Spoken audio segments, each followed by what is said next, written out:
Mesdames et messieurs, c'est toujours un plaisir pour nous de vous retrouver sur Télé 50 pour présenter votre émission préférée, APJ au peuple des jugés. Aujourd'hui, qui reçoit le secrétaire national des CDR, il s'appelle Jérémy Kalala. Jérémy Kalala, bienvenue. Merci, monsieur le journaliste. Merci d'avoir accepté l'invitation de Télé 50. Vous êtes secrétaire national du courant de démocrates rénovateurs, CDR en sigle. Effectivement. Dont l'autorité morale est le ministre Jean-Lucien Boussa. Tongba. Tongba. Tongba, pourquoi vous insistez sur Tongba? Bon, c'est son nom. En République démocratique du Congo, le nom doit être puisé dans le patrimoine culturel congolais. C'est pour ça que j'ai insisté pour qu'au grand complet, que nous puissions avoir les 4 éléments, ou les 5 si vous voulez, de son nom, à ce moment-là, pour que toute chose puisse être claire. Courant rénovateur, courant de démocrates rénovateurs, CDRC en sigle. Un parti politique national ou régional? Merci beaucoup, Monsieur Crispin, de la parole que vous m'accordez. Je remercie également votre chaîne de m'avoir invité dans cette émission au peuple des jugés. Les courants de démocrates rénovateurs, CDR en sigle, dont l'autorité morale, son Excellence Jean-Lucien Boussa, que je salue de là où il est en train de nous suivre, c'est un parti national.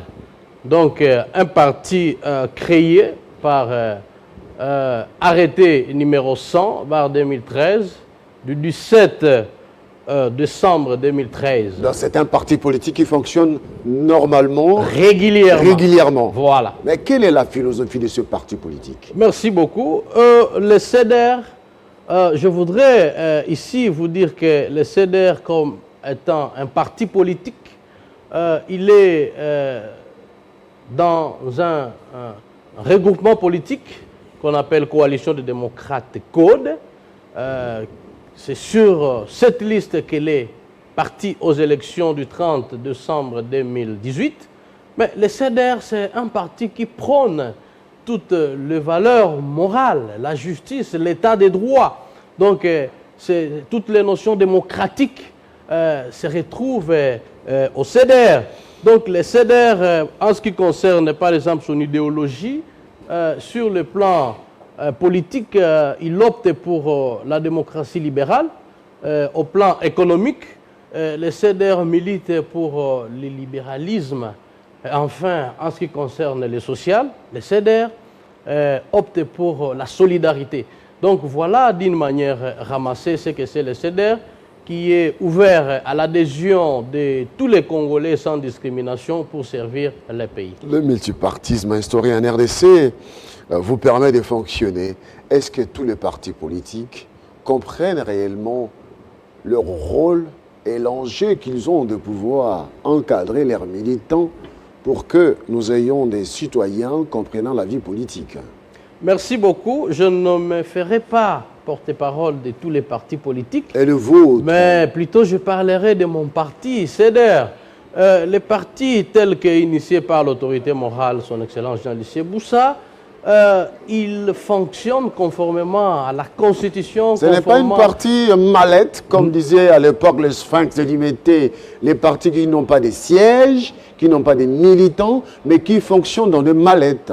Non, même pas. Aujourd'hui, le poids d'un parti politique est mesuré par rapport aux élections. Mais je vais vous dire que le CDR a des députés nationaux, les députés provinciaux, les gouverneurs, les sénateurs, et les CDR et au gouvernement. C'est pour vous dire que le CDR n'est pas un parti mallette comme vous le prétendez, mais c'est un parti qui a de l'ancrage sur l'ensemble du territoire national.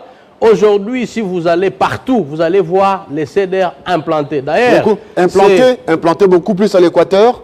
Non. D'ailleurs, par rapport à la prévision du parti, n'eût été l'avènement malheureux de Covid-19, on serait déjà déployé sur toute l'étendue de la République. Je pense que votre chaîne les vrais êtres de la partie. Nous croyons que lorsque cette pandémie sera éradiquée, nous allons continuer et vous verrez cette fois-là la force du courant des démocrates rénovateurs CDR. Merci. On va parler actualité avec l'entérinement de Ronsard Malonda à la Chambre basse du Parlement congolais comme président de la CENI.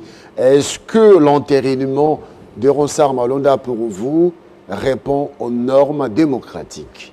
Merci beaucoup, monsieur le journaliste. Je pense que nous devons partir des principes. Le CDR étant un parti démocratique, il soutient l'état des droits, il soutient les lois de la République. Qui dit état des droits, qu'on dit aussi le respect des textes.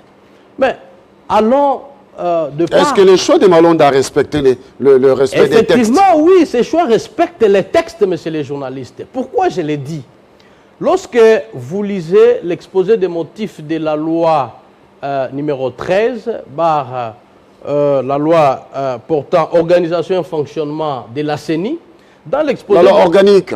La loi organique, bien sûr. Quand vous lisez l'exposé des motifs, on vous dit, après avoir examiné les processus électoraux de 2006, 2011, il a été pris en compte les recommandations des observateurs, il a été démontré qu'il fallait changer certaines choses.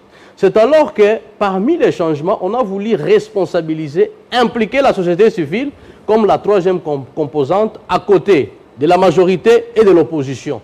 Et on a voulu, encore une fois de plus, donner beaucoup plus de la clarté pour que l'organe, la centrale électorale, dans sa mission d'organiser les élections, puisse les faire d'une manière neutre, indépendante, pour mettre tout le monde d'accord.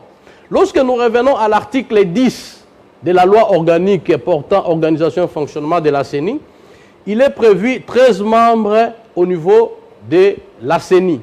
Dans les 13 membres, il y a 6 membres qui seront désignés par la composante majorité, 4 membres désignés par l'opposition et 3 membres désignés par la société civile. Mais la société civile ici, il faut expliquer qu'elle est composée, est multiforme. Nous avons la composante confession religieuse. Confession religieuse. Nous avons les organisations féminines qui luttent pour les droits de la femme. Et nous avons les organisations qui sont dans l'éducation civique. Mais le président de la CENI doit sortir de la composante confession religieuse. Religieuse, je vais dire. Nous avons plus de 6 ou 8 confessions religieuses, donc les groupes. Mais lorsque la question s'est posée, il y a eu, conformément à l'article 12, on a amorcé les processus. 23 candidats étaient en lice. Et là, c'est le rapport de la confession religieuse musulmane. 23 candidats, on en a éliminé 17. On est resté avec 6 candidats qui devaient concourir à ces postes. Là, c'est la composante confession religieuse. Arrivé, il s'est fait que pour certaines raisons, la CENCO et l'ECC ont cru, ils se sont dit, on ne peut pas avoir un président de la CENI de la même province que le président de la République. Ils ont écarté les Kasaï. Ils ont écarté les 3 candidats issus du Grand Kasaï. Et ils sont restés avec 3 candidats. Ronsard Malonda, un candidat de l'ECC, un candidat de la CENCO.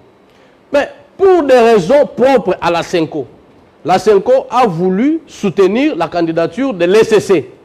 C'est comme ça qu'il a retiré son candidat parce qu'il n'avait pas la carrure d'être président de la CENI. Ils sont restés à 2. Mais lorsque les confessions religieuses se sont rendues compte que M. Eyale, si j'ai bien prononcé le nom, qui était candidat de l'ECC, avait concouru aux élections de 2018. Il était candidat député national sur la liste des AR. De ce point de vue, ces candidats ne reflètent pas la neutralité, l'indépendance d'une personnalité pouvant assumer l'organisation des élections crédibles. C'est à ce titre que les 6 confessions religieuses, d'une manière démocratique et transparente, ont voté M. Ronsard Malonda. Ronsard Malonda, voulais-je dire, comme ayant été désigné candidat de la composante confession religieuse. Revenons à l'article 12 de la loi organique sur la CENI. On vous dit, l'Assemblée nationale investit, plutôt entérine les candidats désignés. C'est comme ça, l'honorable présidente Mabunda. Qu'est-ce que signifie entériner en français facile? En français facile, c'est-à-dire accepter. C'est-à-dire que l'Assemblée nationale, c'est la loi qui le dit, lorsque les confessions religieuses ou la société civile désigne les candidats, il amène le procès verbal de désignation devant la chambre basse du Parlement qui accepte, qui entérine. C'est ce que le Parlement a fait. Mais on n'a pas compris, pendant que nous étions en train de commémorer, monsieur les journalistes, le 60e anniversaire de l'accession à l'indépendance internationale et nationale de notre pays, nous avons vu, entendu le cardinal Ambongo sortir dans son homélie en indexant l'honorable Mabunda comme quoi elle ne pouvait pas entériner ou faire entériner les candidats désignés démocratiquement par les 6 confessions religieuses sur les 8. Non, monsieur les journalistes, les CDR s'acharnent contre cette façon de faire.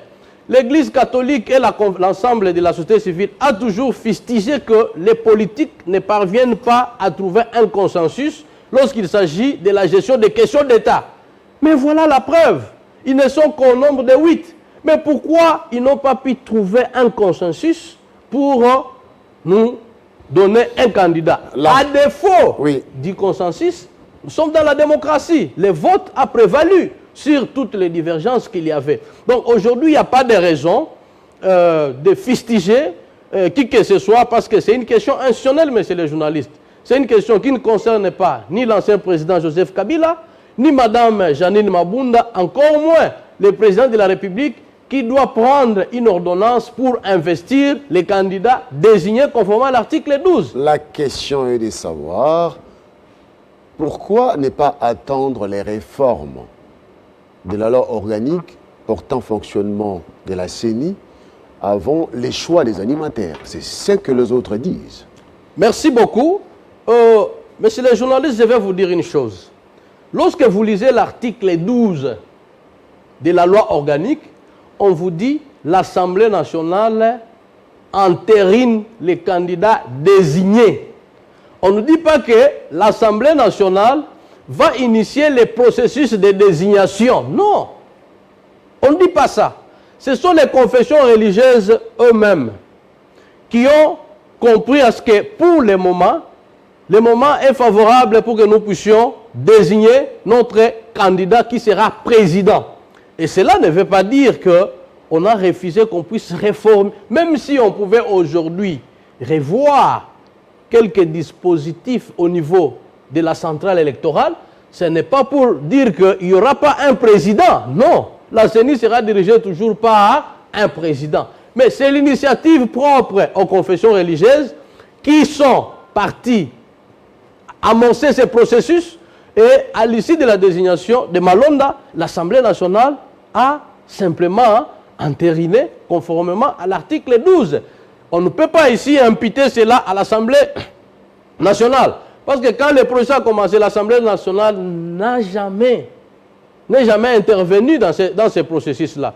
Donc il n'y a pas à faire de l'amalgame. Bien sûr, je pense qu'à la session de septembre, il y aura les débats sur la révision de la loi, mais cela n'empêche pas qu'on puisse évoluer. Aujourd'hui, il y a des provinces qui nécessitent l'organisation des élections. Mais est-ce qu'il faudra-t-il y aller avec les bureaux Nanga? Je ne pense pas. C'est pourquoi il faut déjà mettre en place les nouveaux dirigeants de la CENI pour continuer les cycles. Parce que les élections, c'est un cycle qui ne s'arrête pas. Ça ne doit pas s'arrêter.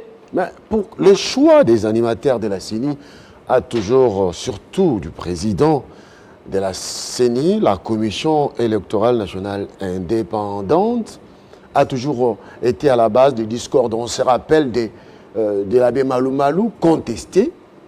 On se rappelle du pasteur Ngoyi Mulunda contesté.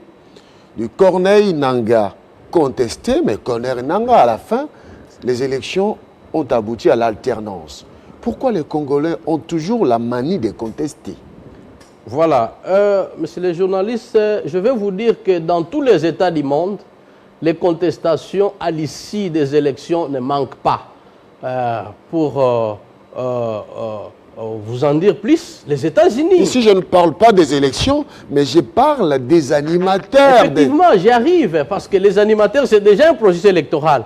Mais c'est pour vous dire qu'en 2006, la société civile n'était pas partie prenante à l'organisation des élections. C'est comme ça que, après ces processus-là... La CENI était composée des belligérants. Effectivement. Après ces élections-là, la classe politique, les observateurs ont dit non, non, vous êtes du pouvoir, opposition, majorité. Il faut qu'il y ait une personne neutre. Contrairement à ce qui se passe dans d'autres pays où vous voyez les ministères de l'Intérieur qui organisent les élections tous les cycles. Mais chez nous, on a voulu créer un organe indépendant qui est la CENI. Mais messieurs les journalistes, s'il y avait contestation, là c'est les propres des Congolais. Les Congolais peuvent contester même là où il ne les faut pas. En 2006, vous avez évoqué les cas. En 2011, c'était la même chose. Mais pour la première fois en 2018, le bureau Nanga a conduit le pays à une alternance pacifique. Et aujourd'hui, nous avons un président de la République ici de l'opposition qui a été élu massivement aussi et au vu de tout le monde. Voilà, aujourd'hui nous pouvons tout dire de Nanga, mais quand même, il n'y a pas un seul coup de balle qui a retenti, mais le pays fonctionne normalement. Donc c'est pourquoi j'ai dit la contestation des Congolais, parfois je ne suis pas tenté de dire que c'est dans le sang, mais on fait avec. On fait avec. Voilà. Parlant de contestation, l'Assemblée nationale, le Palais du Peuple a plusieurs fois été violé. Les sièges de l'Assemblée nationale, les sièges du Parlement congolais a été plusieurs fois violé par des militants qui manifestaient soit contre les trois lois Minakou ou soit interdisant même. Les militaires ont interdit l'accès même aux députés. Les députés au Palais du Peuple pour siéger. Vous, en tant que juriste de formation, est-ce que ces actions à répétition jettent l'anathème à la Chambre basse et au Sénat? Merci, M. Crispin. Une sorte de discrédit. La République démocratique du Congo, c'est un État de droit. Et l'État de droit a ses principes de fonctionnement, notamment le respect des textes. Je ne cesserai de le dire. Je vous ai dit ici que notre parti, c'est un parti qui soutient les principes de l'État de droit, les principes démocratiques. Mais lorsque nous lisons l'article 100 de la Constitution, il est dit que l'initiative de la loi revient concurremment au gouvernement qui peut proposer un projet de loi, à chaque député ou à chaque sénateur qui peut proposer une proposition de loi. Mais, monsieur les journalistes, lorsque vous revenez à l'article 122 du règlement intérieur de l'Assemblée nationale, on vous dit que l'initiative appartient aux députés, soit au gouvernement. Mais c'est ça le travail pour lequel un député a été élu, envoyé au Parlement par sa base pour voter des lois. Mais c'est une liberté, ce sont des attributions constitutionnellement reconnues par la Constitution et les textes réglementaires. Mais aujourd'hui, je peux mal concevoir, les CDR conçoivent mal qu'un député qui n'a fait que son travail, mais puisse attirer la foudre sur lui. Mais qu'à cela ne tienne, monsieur les journalistes, ça c'est sur base des principes. Mais le député est voté par la population. Mais le député doit écouter sa population ou ses électeurs. Mais aujourd'hui, je ne veux pas polémiquer sur les trois propositions de loi de l'honorable Aubin Esakata. Bien sûr, moi en tant qu'avocat, j'ai eu à fustiger beaucoup de mauvais comportements dans les chefs ou dans l'administration de la justice. Ça demande quand même que certains réglages soient faits.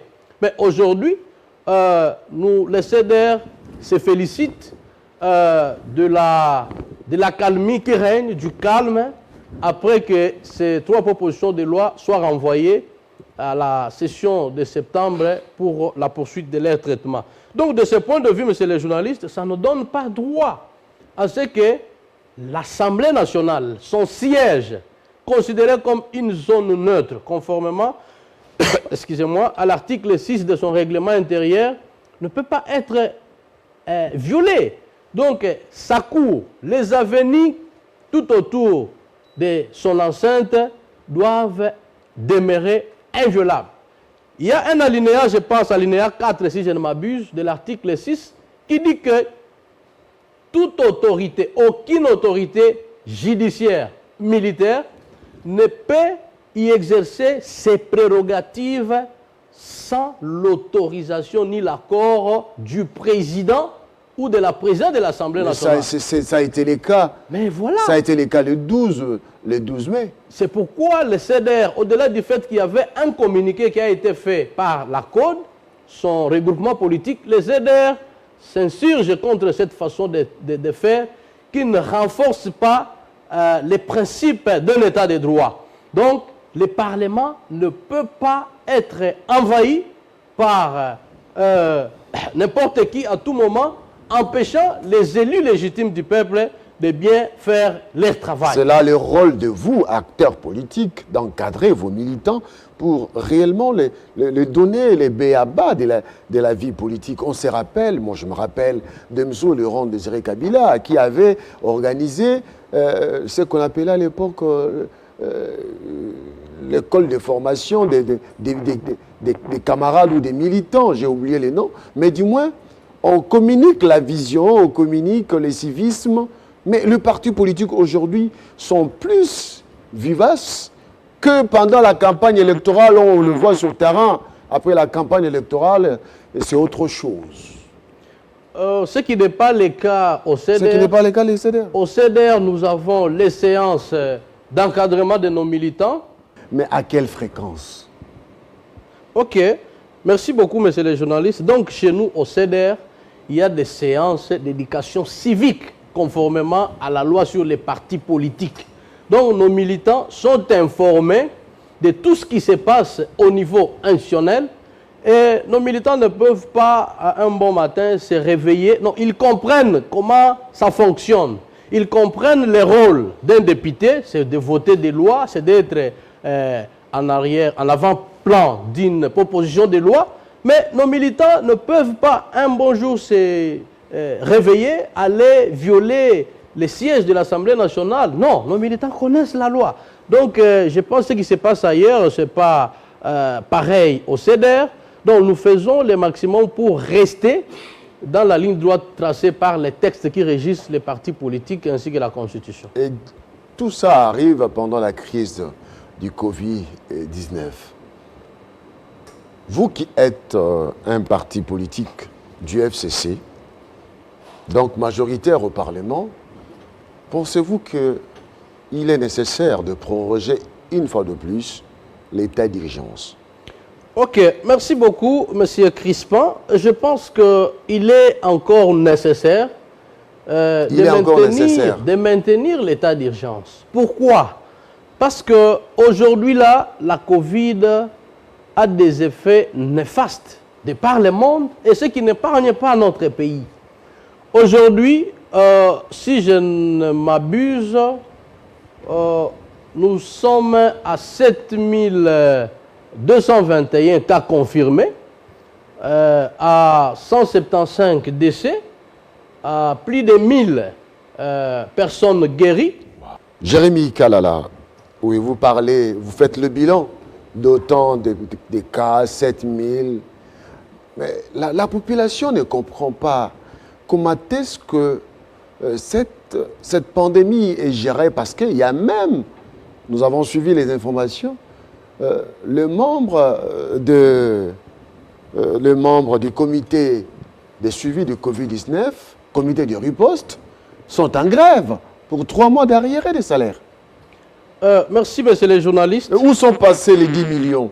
Le CEDER soutient le travail abattu par l'équipe de riposte parce que c'est un grand travail. Le personnel de cette équipe se sont engagés à sauver des vies. Aujourd'hui, je venais de vous donner les statistiques, mais il y a 14 provinces qui sont touchés par la Covid. Parmi ces 14, il n'y a que 7 provinces qui bénéficient des laboratoires homologués par l'INRB. Mais le CEDER voudrait à ce qu'on puisse implanter les laboratoires dans l'ensemble des provinces touchées. Et c'est là des laboratoires fiables, en mesure de diagnostiquer la maladie et de réduire les temps entre les prélèvements et les résultats pour couper la chaîne de transmission. Nous sommes appelés, mais oui maître, Jérémy Kalala, maître, vous êtes avocat bien sûr, mais ici vous intervenez comme acteur politique. Oui, vous démontrez cela, mais la problématique du Covid-19, nous serons obligés de vivre avec. Pourquoi continuer avec l'état d'urgence qui a autant d'obstructions, qui empêche même le développement de l'économie nationale? Les pays industrialisés qui ont connu cette pandémie ont levé le confinement mais nous, au niveau de la RDC, on continue avec l'état d'urgence. Le Congo-Brazzaville a levé l'état d'urgence, on est obligé de vivre avec cette maladie. Qu'est-ce qu'on cache derrière cet état d'urgence? Le CEDER fait confiance à l'équipe de la riposte, ainsi que tous les efforts fournis par toutes les institutions du pays, président de la République, les gouvernements, pour arriver à bout de cette pandémie. La fois passée, l'Afrique du Sud s'était hasardée de déconfiner. Mais il y a eu un nombre grandissant dans une école et on a dû refermer. Aux États-Unis, il y a un des États qui avait aussi, si je ne m'abuse, c'était Los Angeles, qui avait aussi déconfiné. Mais après, il y a une augmentation exponentielle du nombre de cas. Nous ne pouvons pas être pressés, M. Crispin Chibassou. Aujourd'hui, ouvrir les frontières, ça voudrait dire qu'on va transmettre. Aujourd'hui, sur 26, il n'y a que 14 qui sont touchés. Mais Mouyembe n'est pas contraire à ce qu'on puisse lever l'équivoque avec ouvrir les frontières, parce que la maladie, à ce jour, est dans d'autres provinces. Il faudra vivre avec la maladie, mais respecter les gestes barrières. Pourquoi continuer avec l'état d'urgence? Aujourd'hui, vous venez de dire que les agents, les personnels sont en grève, impayés pendant 3 mois. Mais c'est juste pour cette 14 provinces touchées. Mais aujourd'hui, lorsque nous ouvrirons les frontières et que la maladie va se répandre dans toute la République, vous voyez que ça sera un peu difficile pour gérer. C'est pourquoi il faut limiter les dégâts. Malgré cela, nous avons 14 provinces contaminées, sans qu'il y ait de voyages. Effectivement, il y a 14 provinces contaminées, mais qui ne sont pas 26. C'est déjà quelque chose de bon. Aujourd'hui, quand on va ouvrir, ça sera une catastrophe. C'est pourquoi le CEDER, au-delà d'encourager ce que fait déjà à présent l'équipe de riposte, le CEDER recommande à ce qu'on puisse, excusez-moi, qu'on puisse, monsieur le journaliste, faire un effort d'écourter les délais entre les prélèvements et les résultats pour couper la chaîne de contamination. Faire davantage la vulgarisation, parce qu'il y a certaines personnes qui pensent que maladie wana ezala raté, awana kine ezala raté, ezana gombe. Non, nous devons tous prendre conscience sur les mesures barrières. Toujours porter son masque. Vous voyez, je suis dans votre émission, je suis toujours muni avec mon masque, j'ai mon alcool. Monsieur les journalistes, je fais un effort de garder au moins 1 mètre lorsque je m'adresse à une personne. Je ne sors que lorsqu'il y a nécessité. Monsieur les journalistes, ce sont des mesures que nous devons donc observer pour que notre population ne puisse pas être victime de la contamination de cette maladie. Bien que l'équipe est en train de fournir beaucoup d'efforts. Et le CEDER demande aussi qu'on puisse améliorer les conditions du personnel. Le personnel s'est sacrifié. Les personnels soignants. Oui, les personnels soignants. Voilà, il s'est sacrifié pour sauver des vies. J'ai suivi le ministre de la Santé qui est à Lubumbashi. Je pense qu'il a dit, dès son retour, la question des arrêts sera réglée. C'est ce que le CEDER recommande pour que les conditions soient améliorées, pour que la situation de ces personnels qui ont accepté de sauver des vies, qui sont pour les CDR des héros, à encourager. Donc voilà un peu la situation. Parlant des héros, la République démocratique du Congo a connu jusque-là comme président de la République. Nous avons eu Kasavubu, Mobutu Sese Seko, Kukumbendo, Wazabanga, maréchal. Nous avons eu Laurent Désiré Kabila, l'homme de « Organisez-vous ». Nous avons eu Joseph Kabila Kabange, l'acteur de l'alternance politique en RDC. Et à ce jour, nous avons Félix Antoine Tshisekedi Tshilombo. Et le président Félix Antoine Tshisekedi Tshilombo, dans son discours, à l'occasion des célébrations des fêtes de l'indépendance, il a élevé au rang de héros national l'ancien président, le feu président Joseph Kasavubu. Est-ce qu'il le mérite? Merci beaucoup, M. Crispin. Le CDR, toutes les commémorations de notre indépendance, a toujours plaidé pour la reconnaissance des mérites de ce premier fils du pays, le premier président, Joseph Kasavubu, pour qu'il soit élevé au rang d'héros national. Mais aujourd'hui, le CDR remercie sincèrement le président de la République ainsi que le gouvernement de la République pour avoir élevé à la dernière commémoration du 60e anniversaire de la République démocratique du Congo, son Excellence le feu. Il suffit seulement. Non, attendez. Il suffit d'être costume. Oui, il suffit d'être ancien président de la RDC pour être héros national. Non, non, ce n'est pas parce que il fut ancien président, mais c'est par rapport au mérite, au combat. Vous allez vous souvenir, M. Crispin, que Kasavubu était parmi ceux qui ont milité pour que nous puissions arracher notre indépendance, alors que la Belgique avait prévu ou planifié d'accorder l'indépendance au pays entre 1980 et 2000. Mais vous allez vous souvenir de ce qui s'était passé ici, au stade des Martyrs, là où les militants s'étaient révoltés pour demander l'indépendance. Et c'est ce qui avait... Stade Tata Raphaël, voilà. pas Martyr. Ok, Stade Tata Raphaël, merci. C'est ce qui avait précipité à ce que l'indépendance soit accordée en 1960 parmi ceux qui avaient milité. Il y avait le président Joseph Kasavubu. Mais pourquoi, si on a reconnu... Pourquoi? Parce que tout est parti de ce meeting avorté de la Barco, et c'est pourquoi il faut l'élever au rang. Non, c'est pas pourquoi. Parce que Lumumba, qui était Premier ministre, a été élevé, reconnu héros national.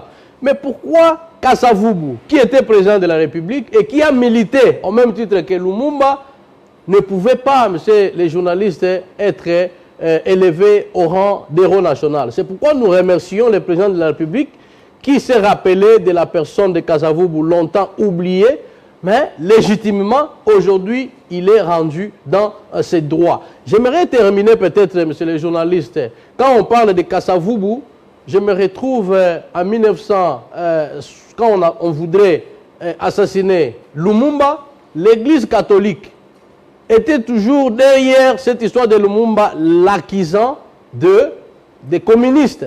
Mais aujourd'hui, c'est comme si l'Église catholique est en train de refaire les mêmes plans, en s'attaquant aux institutions établies, en donnant des discours hostiles de haine, et le CDR s'insurge contre cette façon de faire, appelle à tous les peuples congolais de soutenir les institutions du pays et de suivre cette coalition afin d'aller petit à petit aux élections de 2023. Le respect du cycle électoral, ça sera très très important pour la vie de la République démocratique du Congo.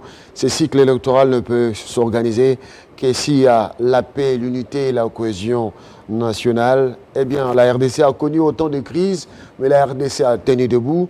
Et le Congo démocratique va toujours se relever face à ces défis. C'est ce qu'il faudra comprendre de la quintessence de ce qu'a développé comme argumentaire mon invité d'aujourd'hui, Jérémy Kalala, secrétaire national de CDR. Merci. Merci, M. Crispin. À vous, merci d'avoir accepté de suivre cette émission APJ. Au peuple de juger. C'est à vous de juger ce que mon invité a dit. Vous avez compris? Oui, vous n'avez pas compris? Discutez, envoyez-nous des messages. Nous allons vous donner quelques éléments d'éclaircissement. Merci à mon équipe technique. Teni par Carly et Arlord. À la caméra, Maccabi. Merci et à la prochaine.